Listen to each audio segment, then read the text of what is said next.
if you don't know us, and if you don't know God, here's someone whose life of faith has been lived in an extraordinary way. Someone you just might want to get to know. Tell me how you met. So we met through mutual friends. We were all going to an Aaron Watson concert, and I forced him to dance.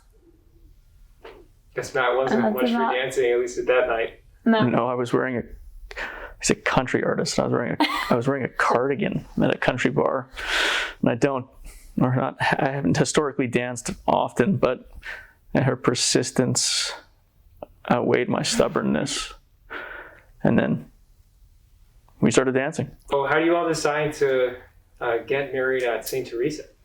In the beginning of our relationship, it was really important to me that we at least went to church. And so we church hopped to a few different Catholic churches in the Houston area. Matt didn't own a car, so we tried to find one I was living out in Rosenberg. He was living in Midtown, and so we would always try to find one that was semi-close to him so he could get there if he needed to. And so we landed on St. Teresa's. I had actually, when I lived in Houston, I had started going to St. Teresa's, but then when I moved back out to Rosenberg, it was a little bit harder to get out here. So when I had a reason to start driving back out here, it was nice to come back and start going to church back out this way. And then RCIA, and then we had found a home, and so it was we just felt like it was the right place to get married at too. Yeah. It's a beautiful reason. I remember that. I remember like Ubering to church. Yeah, that's what it was. I had to Uber to RCIA classes. Walked one time. What was it like to be in class? It was incredibly thought-provoking. Because he had a lot of questions about the Catholic faith that I just could not answer. And it's not that I couldn't answer him, it's that I couldn't answer him on the level that he was looking for.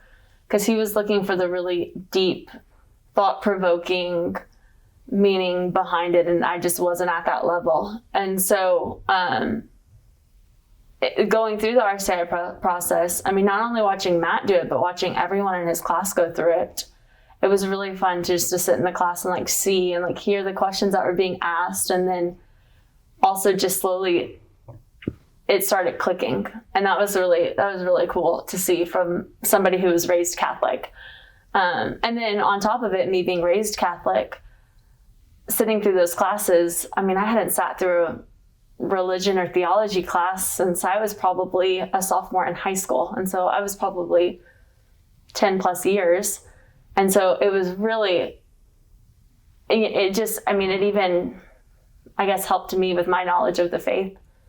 And then too, they would ask questions that maybe I had in my head that I never thought to ask or wanted to ask, but never did. And so it was a really fun experience, I think, for both of us. There's a lot of things that you changed. And I don't think I wouldn't be saying things that I'm saying now if I didn't go through it. Like the other day, I said in a meeting, there's always time to be kind.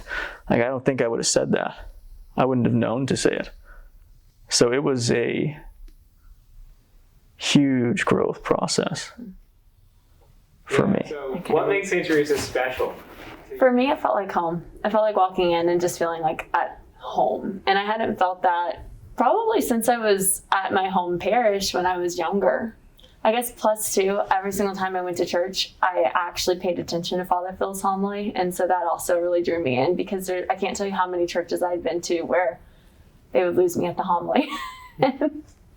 And Father Phil, every single time, it keeps me hooked. So I'd say there's not just one St. Teresa feeling. It's kind of a multitude of feelings that create a picture, a painting, so to speak.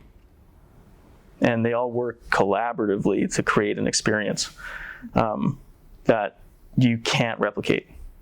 I guess for it to feel like home, you'd have to know what home felt like. And, I think Kellen and I are both lucky enough to grow up in great families. Mm-hmm. So that's very true. It did feel like home. It was the first time I felt welcomed to participate in something openly without judgment and it allowed for general curiosity. You know, I ask a lot of questions, like so many questions. And there's always someone who's willing to take the time to answer it. And that was very cool for me.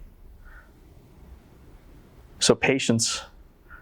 I had a lot of they have a lot of patience. And they're willing to share it, that knowledge. So you get this feeling of fulfillment in so many different ways. Knowledge, community. So if I had to land on a word right now on the spot, fulfillment come to my mind. You know, genuine fulfillment. We're going to take a break here and come back for part 2. Thank you for watching.